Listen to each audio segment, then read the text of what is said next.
Asante meze neza. Nshimiye ikaze umpaye kuri Azaf Media.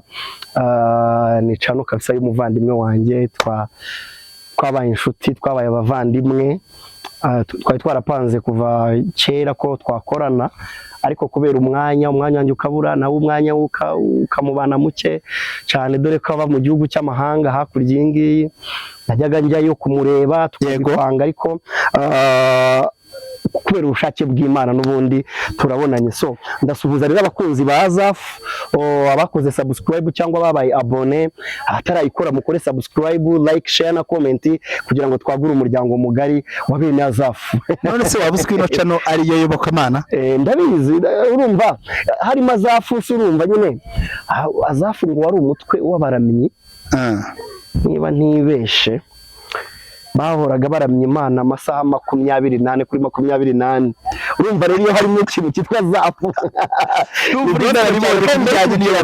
njyewe nakoze subscribe buriya kera, nakoze subscribe buriya abuko twatashye bw'umuvandimwe witwa Fofo. Nakoreye subscribe kubera yuko ubukwe bwa Azaf bwa Fofo bwanyuze kuri Azaf Media. Hanyuma narabukurikiranye nakora subscribe, bityo na nyirayo tubishuta mu Faxman. Wemera Imana cyane ndayiba. Twatangira dusenga ukadusengera. Turagushimye Kristo, tuguhaye icyubahiro, turaguhamagaye muri iki kiganiro ngo uzubane natwe, ibiri buvugirwemo naba ari twebwe, ahubwo izina ryawe rihabwe icyubahiro. Tubisabye twizeye mu izina rya Yesu, amen. Ego, urakoze cyane kuko kuturagiza Imana. Faxman, uremera ko abantu benshi bakuzi ku gisata cy'imyidagaduro icyo twita sekira? Yego, ndabyemera. Ubu tukaba ugiye mu bya gospel, waba ufite amakuru? Ahubwo ushobora kuba utafite amakuru kubera yuko gospel niyo natangiriyeho. Natangiye ndi umusesenguzi wa gospel cyane. Abantu banzi mu nkuru z'abapasteri, nakoze urutonde rw'abapasteri nibyacyari ko ubwo nibya showbiz, nakoze urutonde rw'abapasteri 5 b'ibisambo. Iyo nkuru iranacuruzwa cyane mu mihanda. Nakoze inkuru z'abapasteri bagiye atandukanye bitwa Bayongwe, nakoranye n'abitwa ba Pastor Mutesi, nakoranye na ba Pastor Claude, nakoranye n'abantu benshi cyane. Ibiganiro bya gospel mbifiteho amakuru ahubwo kurusha nuko mfite n'amakuru kuri sekira. Gospel y'u Rwanda urayibona ute mu mboni zawe? Gospel y'u Rwanda imeze neza ubu ngubu. Kera muri za 2002 byari bigoranye kuko hariho icyo bitaga ngo ni amakorari yarameze nkaho yakandamije cyangwa yatsikamiye abantu bafite impano ku giti cyabo. Wasangaga urusengero kugira ngo rube urusengero rugomba kuba rufite korari. Hari abahanzi bari bakomeye ariko ntabwo babonaga support. Harimo uwitwa Eme Uwimana, yego, icyo gihe hari abitwa ba Gabi Kamanzi, hari abitwa ba Patrick Nyamitari, icyo gihe bari bakiri abana bazamuka. Hari abitwa ba Richard Nick Ngendahayo, afite na concert ejo bundi muri BK Arena. Ariko church, umuhanzi yagombaga kuba ari under ya church, yagomba kuba ari umwana mu rusengero, cyangwa yagomba kuba ari munsi y'amavuta y'umushumba we. Hari abahanzi benshi bakontororwaga n'itorero. Icyo gihe n'abapasteri benshi ntago bumvaga ibijyanye no kuba umuntu yaba umuhanzi agakora gospel ari we wenyine. Abenshi byaranabaguraga kubera ko baravuga bati mugiye kwigira nka bariya, murimo murashaka kwigana injyana z'abangaba. Donc byari bigoranye, noneho bigahurana nuko nta nubwo amafaranga yari arimo. Amafaranga iyo atari mu kintu rero byanga byakunda. Turabizi neza ko ikintu cyose ari amafaranga. Yego, ikintu cyose ni amafaranga. Ariko icyo gihe ntago amafaranga yari ahari ahagije. Abageragezaga, ndabyibuka yuko hari abantu bari kodingaga bakiri n'abanyeshuri, ugasanga amafaranga bamuhaye ya pocket money ntiyajyanye muri studio kwa Mastora cyangwa n'ahandi. Byari bigoranye kubera ko umuziki wa gospel wari utarumvikana, ntago bahabwaga agaciro nk'abandi bahanzi. Icyo gihe bari kuri hit ba Sekira, nka ba Rafiki, Chogasta, sorry, na ba Miss Jojo ndetse n'abandi. Gospel icyo gihe rero bari batsikamiye no kubura ubushobozi, amafaranga. Bwaje kuva rero Nekeza yuko cyakabiri utarasubizaho ukoresheje ijambo rikomeye cyane ati abahanzi n'ubundi icyo gihe babaga under control y'abapasiteri, sibyo? Ubu se bigize ibyigenge ukora ubu ngubu ukora wigenga cyangwa se ukora umuziki wawe ku giti cyawe biguho ubwigenge kuba nta pasiteri wakugenga ngo wongere umwana koko? Yego, ndabigusobanurira. Ubundi njyewe nanabikunda ko ni byiza ko buri muramyi cyangwa buri muntu ukora umuziki wa gospel nk'uwamubyarira inyungu akwiriye kuba afite ahantu ava, kubera yuko cyane cyane buriya gospel ni ubutumwa bushingiye n'ubundi ku iyobokamana, ariko kenshi biba bisaba ko umuntu asenga, asoma Bibiliya, yidokimanta, donc aba agomba kuba afite umuntu wamurezi, umumento.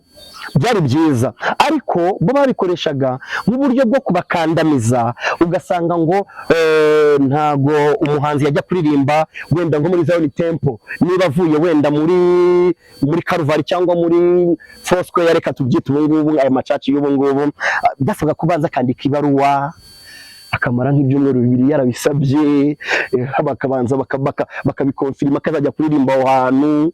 Uri kumva bari bameze nko bari gukontororwa n'itorero, ugasanga hanini n'itorero nari kimwe bimufasha. Umwana cyangwa umuririmbyi n'anganye w'Imana arikoramo amafaranga, arashaka ubushobozi, agakora indirimbo ze zijya hitinga, ariko yabugira ahantu ari buperforming bigasaba akajya kwa pasiteri. Icyo gihe abapasiteri bari bataragira icyo bafasha abahanzi. Icyo gihe rero twagize Imana tubona generation nziza y'abapasiteri beza bumva ibijyanye n'umuziki. Ndibuka speech za Apotre Dr. Paul Gitwaza avuga uburyo ki bagomba gusapotinga umuziki abana babo, kubera yuko babonaga icyo gihe abana bo muri gospel bafite ubushobozi, abacuranzi beza nabo muri gospel. Icyo gihe rero Sekira music cyangwa abantu bakora indirimbo zisanzwe baratangiye byafatwa nko gucuruza impano y'Imana. Ndabigusobanurira. Barakubwira bati abacuranzi beza, urugero icyo gihe ndabyibuka kampani ya Bralirwa yakoze icyitwa Guma Primus Guma Superstar, mumbarire ko nyimbivugiye ahangaha ko yazafu kandi ari channel ya gospel, ariko ni byiza kugira ngo dutanga ingero. Ndabyibuka yuko Primus Guma Superstar itangira abacuranzi bayo abakoraga kuko PGSS cyangwa Guma Superstar yakoraga icyo bita live full. Bibaze yuko abantu bagiye gucuranga muri Guma ni abantu bari bavanye mu matorero, bari bavanye muri gospel. Icyo gihe n'abapasiteri barasakuza, ndabyibuka hari harimo n'abajaji bo muri Guma hari harimo witwa Rine Gahongayire. Icyo gihe bibasaga abantu bavuga ati okay, abana mwabimye amafaranga, mwabimye ubushobozi, icyo church mutari guha bano bana isi rero mureke igire gute ikibahereza. N'icyo gihe abitwa ba Patrick Nyamitari bavuye muri gospel bigira muri Sekira. Nibwo icyo gihe Bani Marite bavuyemo, Tonzi ashaka kubivamo gato, icyo yakoraga yarimbaga muri The Sisters. Ubwo ni umuvandimwe we n'undi mukobwa ukora n'umumama akora muri MTN, nawe ushinzwe ibintu bya media cyane muri MTN, ndetse na Barine Gahongayire. Icyo gihe abahanzi benshi bashatse kwirundurira muri Sekira, batangira gushaka kuba inshuti n'abantu bakora Sekira. Bamwe kugenda tubatakaza kubera iki siri kubaha, ntabwo abantu ba gospel barimo baragira gute, ntabwo bari kukibahereza. Cyo ndabyibuka Apotre Paul Gitwaza yakoze speech nababaje cyane, aravuga ati birababaje kubona abana bari kuducika tu, abamuzisiye ba mbere barimo barigira mu ndirimbo zisanzwe. Twebwe gospel niki abana twabimye ubushobozi, twabimye amafaranga. Icyo gihe rero ntekereza yuko ababyeyi ndetse n'amatorero batangiye gukanguka, noneho baravuga ngo reka dukore. Usanga abana batangiye gusapotingwa, ariko noneho haza kuza generation y'abanyamurenge.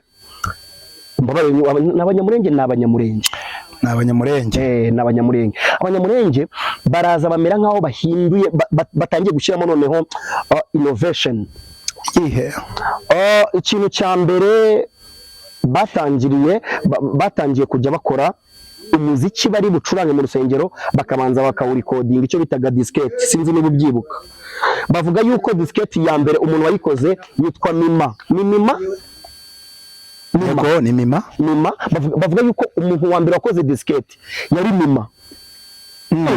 kumbe hari systeme umuntu ashobora kujya muri studio akarikodinga ubwo ndavuga amakorari umuntu ajya muri studio bakamucurira beat bakayicurangamo bagashyiramo amajwi bigafasha industry rero icyo ndabigeraho nyine ndibubigereho deja innovation yatangiye kuza siko n'amakorari yo muri ADPR n'abapene n'abaporoso bose batangira kujya bajya ku ma studio bakabacurira amabiti bakaza bagashyiraho diskette bakaririmba icyo gihe rero umuziki watangiye ari utuntu twatangiye kuvumburwa icyo gihe imyandikire iyo urebye imyandikire y'abantu b'icyo gihe bandikaga neza by the way nabashimira yaba Richard Nikinyedahayo ndetse na Aime Uwimana ndetse n'abandi ariko noneho hazamo imbaraga z'abantu bavuye umurenge batangira kwandika nibwo uwitwa Pastor Amani Stefan ubungu bari muri Leta Zunze Ubumwe za Amerika nibwo yanditse indirimbo yitwa ngo Yesu ndaguhimba kiri ku izina ry'abanyamurenge muri gospel yego niyo impact ubona bagize koko muri music nyarwanda cyangwa se muri aka karere turimo ahubwo sugira ngo ahubwo se sibo bafite umuziki wa gospel nibo bafite umuziki wa gospel okay abanyamurenge bafite impano kubera yuko iyo ugiye nko mu gisata cya football usanga bitwa ba Emery Bayisenge abitwa ba Iranze Jean Claude abitwa ba Buregia Prince Ardo n'abandi muri football barayoboye sibyo wagera muri comedy ugasanga bayisekere nawe na wa mupampe w'undi wo bare wisi yego sibyo noneho wagera mu bijyanye no kuririmba ugasanga seriously nta muririmbyi n'umwe dufite mu Rwanda yewe na East Africa umeze nka Israel Mbonyi nta muririmbyi uzabaho ufata mikoro agatuti na stade akayihagurutsa wabaho nka Elize Bigirimana nta wabaho aba bakadogo ni benshi abahungu b'umurenge n'abakobwa b'umurenge baraje bazana ikintu kimeze nk'ihindura amatwara twari tuzi yuko korari ariyo yakora ubundi korari kugira ngo ihabwe sorti byasabaga ko bandikira paruwase bikamanuka bakagira gute kaba kwa representa urumva presenta yaba ari Minyatesi w'abayumbe bo ku Gisozi ndamusuhuje byari bigoye icyo gihe rero hahise hazi zitwaza Alarm Ministry sibyo bagafata umuntu wo muri ADPR bagafata uwo mu badive bagafata uwo muri Nazareni bagahura umwe akazana icyo afite n'undi akazana icyo afite bagahura bibyara ikintu kinini bivuze rero ngo abanyamurenge mu bijyanye na gospel nyarwanda cyangwa na gospel ya East Africa n'abantu bakiri safari komeye kubera yuko bahise batangira kwigana cyangwa batangira kuzana batangira gusubiramo indirimbo z'aba South Africa Joyous Melody batangira kujya babihindura ku bintu biryoshye kumva noneho indirimbo bazihaye uburemere icyo gihe rero byatumye n'umuziki wa gospel nyarwanda uzamuka ndetse tubona n'abandi bahanzi b'abanyarwanda bakora gospel batera imbere bitwa Banshuti Bosco tubona Papi Clever na Drokas twabonye benshi so bivuze ngo abanyamurenge bafite impact bafite nishiga rikomeye cyane ry'umuziki wa gospel mu Rwanda. Urakoze cyane kamarade kwiga no kwigana nkeka ko abanyamurenge batabyishoboza badafite bagenzi babo ko bose bafatikanya bari mu gisata kimwe ariko hari ikintu nshaka ngo umbwire hari icyo bita concert nuko nakikubajije mbere baraduhamagara ati muze dufite ibintu tugiye kubereka ariko ibyo bagiye kutwereka kandi bakongera bakabishyiriraho amafaranga mu by'ukuri iyo ushyizeho igiciro cy'amafaranga no kuvuga ngo ubushyizeho umupaka barrier ituma na wa muntu udafite icyo kiguzi abasha kuza kumva ubutumwa bigenda gute kuki bagarukira gusa kubo bishyurira urakoze cyane umbaje ikibazo cyiza ino ntibakopa Serena hoteli urishura yego ibyuma urishura yego abagukorera designer urabishura abacuranzi ubu ngubu umucuranzi kugira ngo aze kugucurangira muri konseri byibura umucuranzi wa keyboard cyangwa drum ubusanga no kwishyuza n'ibihumbi 200 amasaha 2 akucuza amasaha 2 bivuze iki rero ariya ntabwo ari amafaranga y'ikiguzi n'amafaranga yo gushyigikira umurimo w'Imana bari gukora kubera iki byagushimisha sibyo wakora iki wowe n'iki Imana itakwishigikira idashoboye ku buryo ujya kuyishigikira Imana hamagara Imana none ayiguhe miliyoni bwira Imana ngo Mana aha ngaha mpagaze ndi kumwe na kamarade shyira hano Imana rero ntabwo igeragezwa ityo niyo mpamvu mubwira ngo ibintu byabaye ubucuruzi erega natwe none se reka musobanurire Bibiliya ivuga ngo udakora nk'akaryi si ubyemera none ni iduka se ushinze ntabwo ari iduka erega buriya mwebwe ikintu mutazi bwana munyamakuru muzi ko amafaranga bavana muri konseri hari amafaranga bashyira mu mufuka ni amafaranga atuma bazategura ibindi bikorwa bizaba ubutaha bizaza cyo ni icyambere icya kabiri nkuko nabikubwiye ino ntibajya bakopa ntabwo bakopa tapi urayishura amatara urayishura ibiki byose urabyishura abaririmbyi bagira kuba bakoze practice bakagira kwandika izo ndirimbo bakagira gusenga bakagira kwishoneshereza imyenda bazambara wenda bagira no gushyiraho ibyo bintu byose dore tugomba kubasapotinga kandi tutabasapotinga ngo tubahe amafaranga yego bazagenda muri ndagaswi baririmbe n'injoro babaha amafaranga aho rero ntitwemeranywe iyo utunze mutoroshi kinjiramo imbere cyane ndetse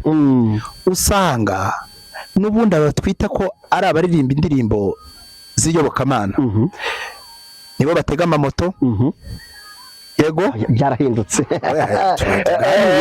Israel mbonye yujuje inzu igeretse ari kubaka indi Ben Nation bari kubaka inzu igeretse tuvuga twebwe kwa Azava TV afite inzanga y'Imasaka iteye ubugenda ku bimenyetso kandi abakunzi bacu nta mafoto twateguye yabyo ntitwajya kuvuga ikintu dafite n'amafoto nacyo muri komemera cyo muri komemera neza yego bimuviramo inyungu bigenda gute rero kugira ngo umuntu aririmba imyaka agere ku rwego aririmba muri church zamuke ariko uryo uririmba niwe usaba amazi aho guhamagara agira gutya kubera iki ukumva iyo gospel yacu izagera kuko kugasongera nk'ako mwifuza watangiye umbwira ngo gucuruza konseri ni ikibazo ugeze muri konseri yacurujwe hariyo wigeze ubona basubiza amatike yego nayigiyemo hari adeperi Nyarugenge wayigiyemo wese kuki wagiye muri konseri ukemera kwishura kandi utabyemera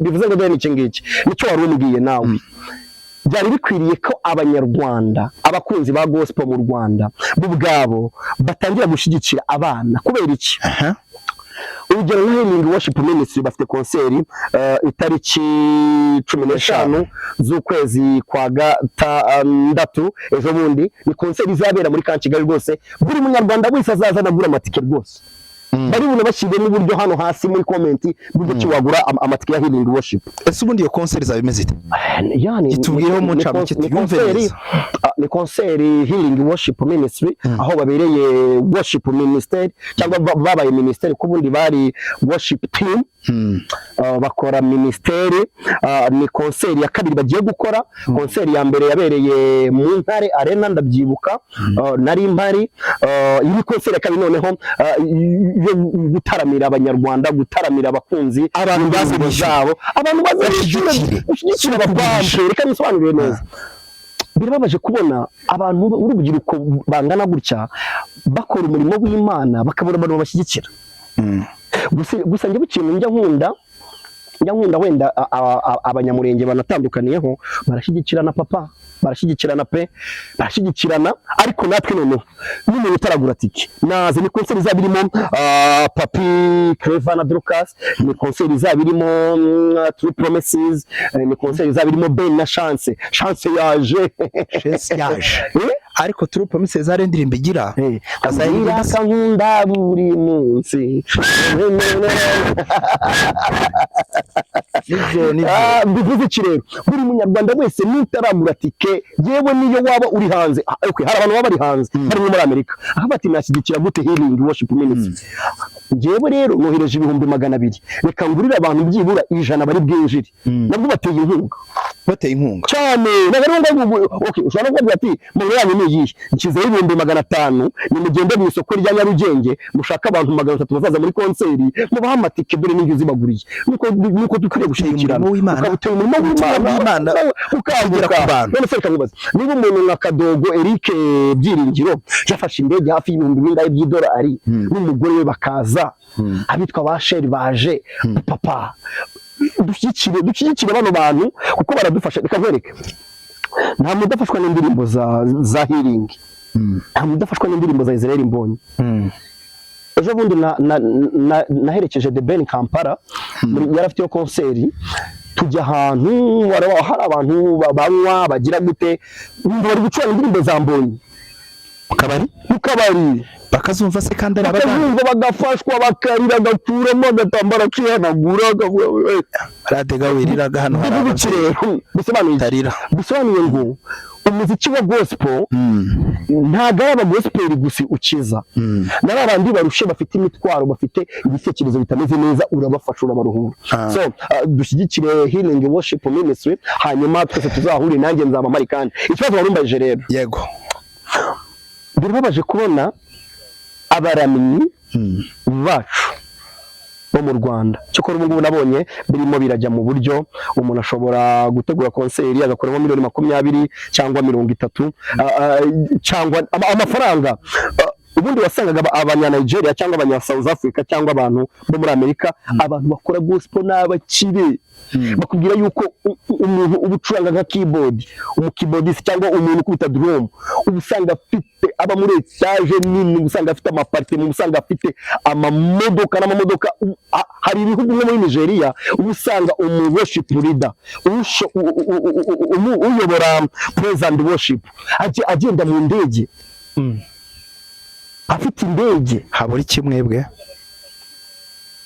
gukunda kibazo niki gukunda supportinga igisubizo nicyo ngicyo gusapotinga ukamenya ko umukozi w'Imana abaho ariko agatungwa n'amafaranga agura imyenda nk'uko uyigura ahaha nk'uko uhaha ifi yishize nawe nk'uko ishize biba ari kimwe donc dusapotinge bano bana bakiri batoya kandi birashoboka kandi urugero gospel nyarwanda irimo irasigana sekira irimo irayisiga kuri kuko usanga nka Israel Mbonyi akora konseri muri BK Arena buri tariki 25 z'ukwa 12 bakubwiye itariki 20 tike ziba zashize Israel Mbonyi ashobora gukora konseri akungukamo miliyoni 50 birimo biraza harabura iki rero harabura kubashyigikira aba worship bacu cyangwa abaramyi bacu barasenga barandika indirimbo nziza barafasha imitima ya benshi ariko barabura ikintu cyo kubasapota amakampani reka nkwereke akampani buriya tubona nk'abahanzi nyumva iki kintu nta kuntu se hajyaho urugaga rwabo n'uwabafasha yabafashiriza mu itsinda rimwe hakajyaho uburyo baba bufite se itsinda runaka ribagenga ku buryo umuhanzi wese yinjiriramo yego hari groupe yitwa All Gospel ihuriro ry'abahanzi n'abakora gospel ubwo nibukaga yari Arenuma uyu nguyu wa MTN wa mugabo umeze nk'umumetisi hari ukuntu bajya bahura bagasenga abaramyi bakaganira ugize ikibazo official na office bafite ariko urumva byonyine kuri icyo tekerezo baraje tuvuge nk'ubu ngeze hepfo gahura n'umwana ufite impano avuga ati ngiye mfite impano wa testinga rwose ukumva kabisa umwana afite gunziza ugashaka kuyidevelopa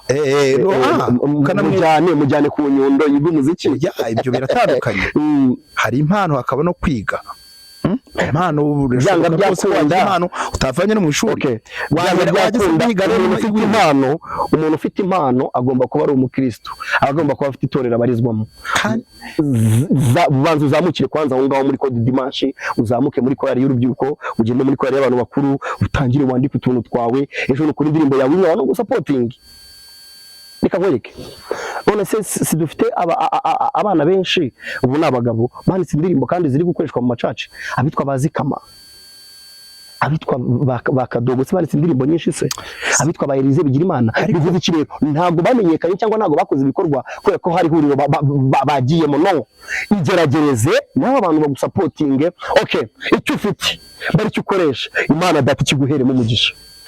Urakoze cyane. So turi hafi kugera ku misozo yacu.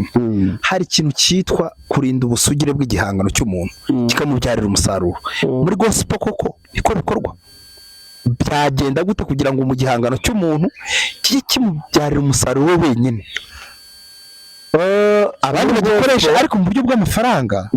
Urugero hari indirimbo umuntu aririmba ari umuhanzi akandika akagera muri studio ejo bakayisubira ikamenyekana ikaryoha agatahana icyo gusa ku buryo bw'amafaranga rimwe na rimwe ugasanga n'uyikoreye kava niba uzwi cyane nk'uririmbyi byagenda gute kugira igihangano cy'umuntu cya kimubyarira amafaranga n'izina rye rihagaragara. Ntekereza ko muri uru rugendo turimo buri muntu wese afite papasi sibyo hari ufite intego yo kuvuga ngo nakwandika indirimbo nkaziha abantu bakajya bazikoresha mu macaci hari uvuga ngo njyewe nabihindura business nkuko twabonye Israel Mbonyi yabihinduye business sibyo ariko ntekereza ko strategy yo kugira ngo umuntu igihangano cye kimuha amafaranga we wenyine haracyari urugendo. Gute rero? Haracyari urugendo kubera yuko systeme yo kuba wamanaginga abantu bacuranze indirimbo zawe nko mu rugo ntiwapfa kuyibona. Radio se urazibwira ngo nizikwishyure urabwira radio ngo mwacurangira indirimbo ngo ni munyishyure kandi ukeneye promotion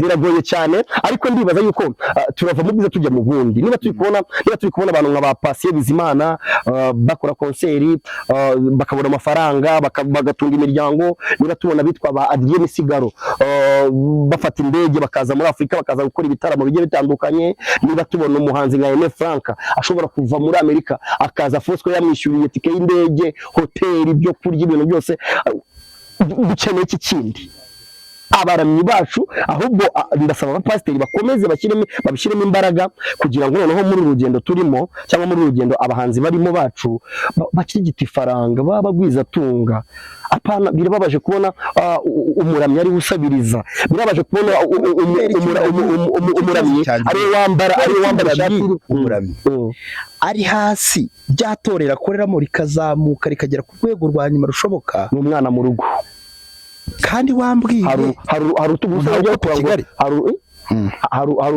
hari utugusaba byo kugira ngo usumbe Jose byanga byakunda buri gihe wese agira umwana sibyo buri mwana wese kwase yabukuraye handi aho icyo navuze n'ubundi bakwiriye nyine kuba izo mbaraga bakwiriye kubatiza umurindi bakwiriye kubashyigikira dushyigikire niba hiri ifite konseri uyu munsi ejo Alarm ifite konseri Gisubizo ifite konseri dusapotinga nibyo byiza.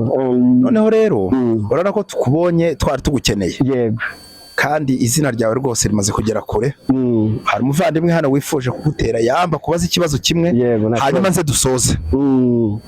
Hari video yawe imaze iminsi trending ku mbuga nkoranyambaga na WhatsApp uvuga iminsi y'icyumweru ko abanyamurenge babivuga bya bintu babikuyeho. Ubundi twari dukuriye kumenya indimi n'umuco w'abandi tukawigana kubera yuko abanyamurenge bagira umuco mwiza by the way. Urumva mfite inshuti nyinshi zanjye zinyigisha nkunze kugendana nabo cyane nkunze kuganira nabo bigiye bitandukanye kuko nyine se hari umuntu katari kuwa mbere n'akazi rimwe na kabiri na gatatu na kane na gatanu n'ipushu n'iyinga urumva ngerageza kubera ko naje gusanga abanyamurenge bagira umuco mwiza ariko cyane cyane umuco wo gukundana bashyigikirana kandi ngiye mba numva nawe bakoperaho bagira ibintu byinshi byiza bagira ibintu byinshi byiza, barya neza, bagira indyo nziza. Ibihe ndyo y'abanyamurenge ukunda kurya? Umutsima umutsima kabisa. Iyo nshaka kwegera ameza bagomba gufata umutsima ndetse bakawugutegura bakure kabisa, hanyuma bakanzanira n'imboga zakaraja. Urumva kandi noneho nkamanyura bategura umutsima neza mwibakure, ukaza nyine umeze neza mu dupande ukuntu bakita ngo n'utubure. Bivuze iki rero? Ugasomera amata. Donc abanyamurenge bafite umuco mwiza kandi mba numva nabigiraho. Facts man. Thank you cyane. Ufite ibyo bintu byinshi mu mutwe. Urumva n'abanyamurenge tugomba kubyiga kandi ukunda amata cyane. Ndasomera kabisa. Iyo ndi ku meza ndasomera cyane. Abanyamurenge n'abantu beza. Ndabundi wamsekeje. Uri kamarade nguretse n'ikinyamurenge. Wazi gukina igisoro, wazi niwe wa mbere. Igisoro wakimenyeye. Urumva ugomba kwiga ibintu byose. Ugomba kwiga ibintu byose. Ninde wakikwigishije? N'abapampi. Ufite abantu mugendana n'iki, abantu benshi ahantu dukura amakuru basanga ari ninjoro. Ugomba gufata iyo mico yabo rero kugira ngo ibintu bigende neza. Reka tugushimire.